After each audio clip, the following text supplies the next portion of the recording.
నమస్కారం అండి. నేను మీ సామాన్యుడు పాండురంగారావు అండి. ఈరోజు విచిత్రమైన ఒక సంఘటన జరిగిందండి. రైతు బజార్‌కి వెళ్ళామండి ఉదయం. వెళ్ళినప్పుడు సరే జనాలు బాగా ఉన్నారు అని పక్కన ఒక టీ కొట్టు ఉందండి. అక్కడ టీ తాగడానికి చూస్తే ఇద్దరి మధ్య డిస్కషను. చంద్రబాబు నాయుడు గారు వస్తే ధరలు తగ్గిపోతాయి, రేట్లు అసలు సమస్య లేదని చెప్పి ప్రజలు నమ్మారు. ఈ కాయగూరల రేట్లు చూసి దాని గురించి డిస్కషన్ అండి. ఎంత నీచంగా మాట్లాడుకుంటున్నారంటే అంత నీచంగా మాట్లాడుకుంటున్నారు. అవి చెప్పినా కూడా పాపం వాళ్ళు లేబరు. మనం మాట్లాడతాం, అవి చెప్తే బాగోదు. మా విలువలు పోతాయి. అంత నీచంగా మాట్లాడుకున్నారు. నేను చెప్పదలుచుకుంది ఏంటంటే, చంద్రబాబు నాయుడు గారు ఇది 4 టర్మ్ ముఖ్యమంత్రిగా ప్రమాణ స్వీకారం చేసింది. ఆయన ఎప్పుడు ముఖ్యమంత్రిగా చేసినా కూడా రెవెన్యూ లోటు ఏ తర్వాత వచ్చే గవర్నమెంట్ దేనికైనా సరే రెవెన్యూ లోటు చూపించి వెళ్తారండి ఆయన. మరి సంపద సృష్టిస్తా అంటున్నారు మరి.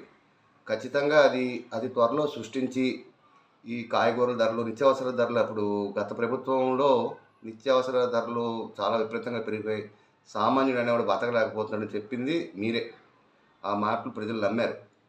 ఏదేమైనా సరే ఖచ్చితంగా దీని మీద చర్యలు తీసుకుని ఒక కమిటీ లాంటిది వేసి నిత్యావసరాల సరుకులు ఖచ్చితంగా ప్రజలకు అందుబాటులో ఉండేటట్టు మీరు చర్యలు తీసుకుంటారని మనస్ఫూర్తిగా కోరుకుంటున్నానండి. నమస్కారం అండి. మీ సామాన్యుడు పాండురంగారావు.